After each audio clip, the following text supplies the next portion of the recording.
big thing in our world. Me living so close, I just kept going out there and putting my good energy, just going, okay, we're gonna get out here, we're gonna get out here. Hard to say, okay, I'm done, especially I did nothing. I'm not actually sure I ever had the dream of us all being out on Coyote Pass. Nobody really wanted to live out there. Robyn has a house. Like, she had a house that was pretty much there without being there on the property. Like, I just could see very soon after we moved to Flagstaff that was not going to be a thing.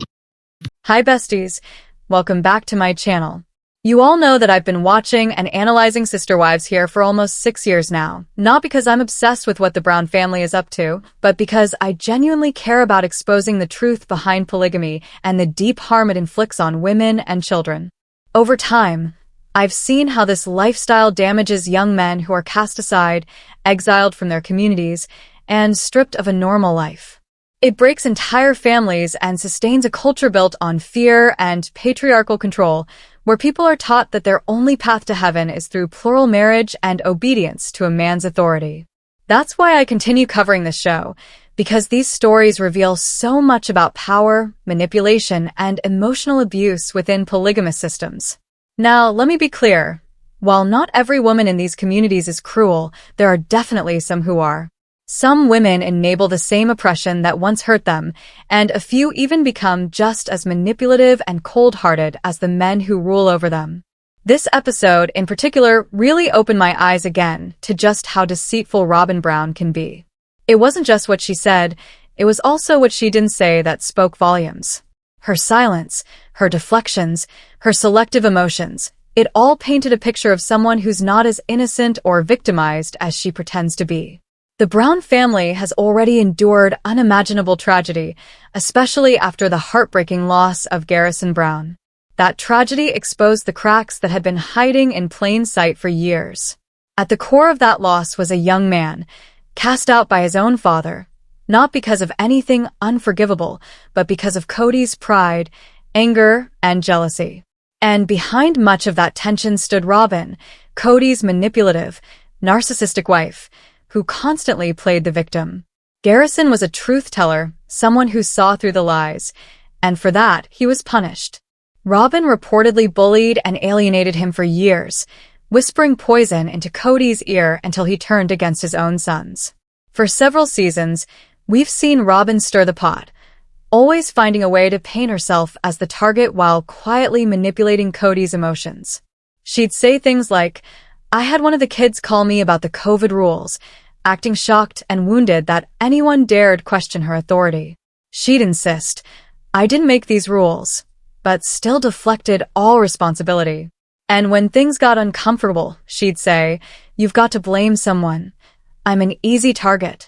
Yet, she always made herself the center of the storm. She complained about being tired of questions, tired of defending herself, and yet somehow, every situation circled back to her. In one breath, Robyn says she loves Kody, but admits that having him around stresses her out. Then she complains that some of the kids don't see their dad enough, and suddenly, she's the Brown family scapegoat. She's constantly framing herself as the misunderstood victim.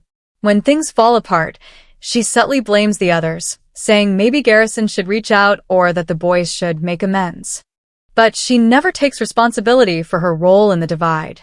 When Gabe and Garrison tried to express their pain, Robyn turned their emotions against them. She claimed she got phone calls and texts, blaming her for the family drama, then complained about their unwillingness to make peace. But instead of trying to understand where those boys were coming from, she painted them as unreasonable and disrespectful. And the moment Kody imposed cruel conditions, like telling them they couldn't spend Christmas together unless they apologized, Robyn didn't object. She just sat there, letting the wedge grow deeper. It's hard to ignore the double standards in Robyn's behavior. When she says she loves those boys, it rings hollow because her actions tell a different story. She constantly presents herself as the adult in the room, claiming to just want to clear the air. But in truth, she's the one fueling the fire. As a parent, it's Kody's responsibility to step up and be the father, but Robyn has made herself a second authority, someone who wants control without accountability. The truth is, Robyn has never treated Kody's other children like real kids. Instead, she's treated them like adversaries, many adults she could hold grudges against if they didn't embrace her right away. She never showed compassion for the ones who struggled to adjust when she entered the family.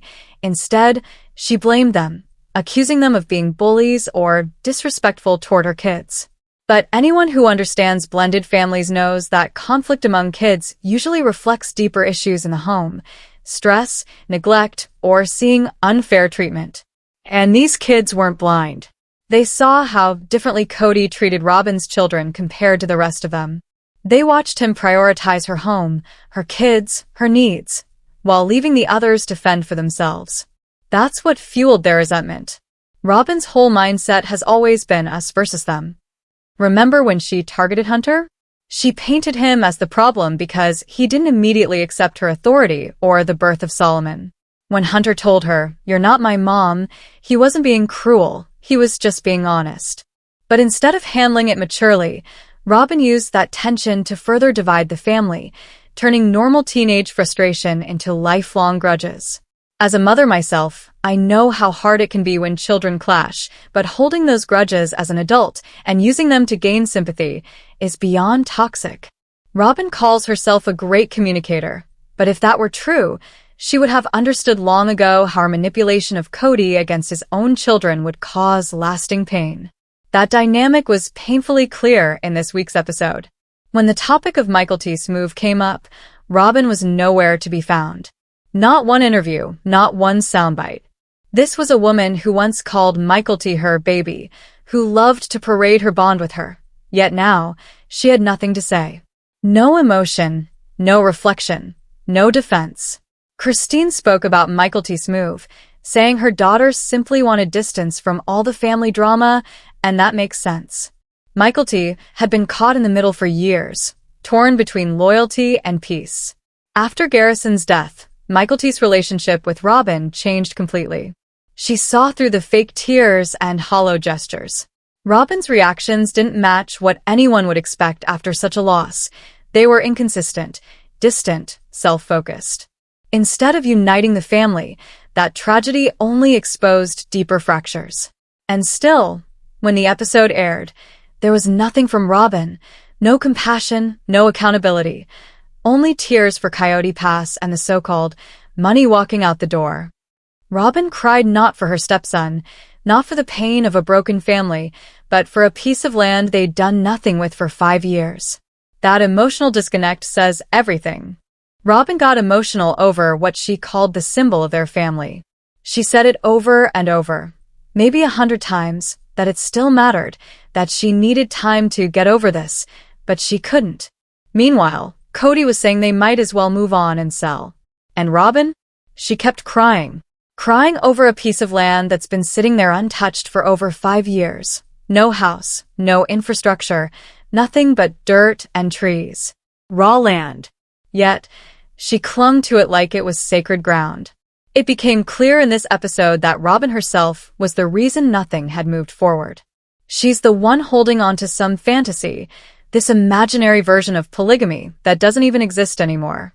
She kept talking about that land like it represented family, but just moments later, she referred to Kody's kids as his kids. Not hers, not ours, but his. And that says everything, doesn't it? This woman has been Kody's legal wife for over a decade, legally married, legally a parent figure. Yet she still talks like an outsider when it comes to his children. She separates them completely. They're not their family, they're his family. She's making it very clear that she doesn't include those kids in her definition of family. At one point, she even said, maybe one day when your kids decide they want to come over, emphasizing your kids again. And Kody, sitting beside her, nodded. She talked about wanting enough space for our kids to feel like they can come and be around, but her tone made it sound like she was only talking about her biological ones. Then Kody chimes in with this emotional line about the house being a blessing, but how his heart was broken there, because that's where he got the phone call about his son's death. And yes, losing Garrison was devastating. No one questions that. But the way Kody spins this moment feels like another excuse. Instead of reflecting on how his own choices fractured his family, he blames the house and says he needs to move because it hurts too much. It's hard to buy that as the full truth. Let's be honest, Kody has a long history of running. He runs from responsibility, from debts, from relationships, and from reality. He's not moving because of grief alone. He's moving because he's once again trying to escape the mess he helped create. Meanwhile, Robyn starts talking about maybe getting a new house, a place where our kids can come and visit. Again, she says our kids in one breath, but then flips right back to your kids the moment Kody mentions his older children. It's almost automatic, like she wants no emotional connection to them at all. The irony? There's plenty of space in their current home. Those older kids could visit anytime they wanted if they actually felt welcome there. But the truth is they don't. And it's not because of distance or lack of rooms. It's because of the emotional wall Robyn has built between herself and the rest of the Brown family. Then Christine brings up Mykelti, her daughter, and how Mykelti had once been so hopeful that the family might come back together. But lately, that hope had faded. Christine explains that Mykelti's relationship with her dad and with Robyn has become strained, and that she's emotionally exhausted from always trying to fix things. Kody's response to that? It's jaw-dropping. He says, "Most of my relationships with my adult children are strained. It's because of trash talk and innuendo. It's destroyed loyalty and trust on all sides." Instead of showing empathy for his daughter, he accuses her of gossiping and betrayal. That statement wasn't about all the kids, it was aimed right at Mykelti, the very daughter who spent her adult life trying to hold that family together, to bridge the gap between her mother, her father, and the siblings. Mykelti tried so hard to be the peacemaker, even when it meant putting her own emotional health on the line. And what did she get in return? Silence from Robyn. Not a word of defense. Not a shred of compassion. Nothing. Kody accused his daughter of disloyalty on national television, and Robyn, the woman who once called Mykelti her baby, sat there quietly, letting him. That silence says it all. Because silence, in moments like that, isn't neutral, it's cruel. Robyn and Kody built their relationship around hierarchy and control. To them, loyalty equals love. You earn their affection by staying obedient, staying quiet, and not challenging their narrative. And the second you stop doing that, you're out. Mykelti learned that the hard way. It's actually ironic because just recently, Mykelti said on Patreon that the only way to have a relationship with her father is to be completely obedient. If you don't kiss up to him, if you question him, he cuts you off. And now, we're watching that play out in real time. Robyn owes so much to Mykelti, more than she'll ever admit. Mykelti defended her for years when no one else would. She visited Robyn's home, included her in major family events, spoke kindly about her publicly, and even tried to keep peace for the sake of the younger kids. But now that Mykelti's expressing pain triggered by her brother's death, Robyn offers zero empathy. Instead, Kody trashes her character, and Robyn sits back in silence, effectively agreeing with everything he says. That's not love. That's control. And it shows that Robyn never saw Mykelti as a daughter. She saw her as a prop. A useful pawn in the storyline of the perfect wife and the united family. When Mykelti stopped playing along, she stopped being valuable to them. That's the truth.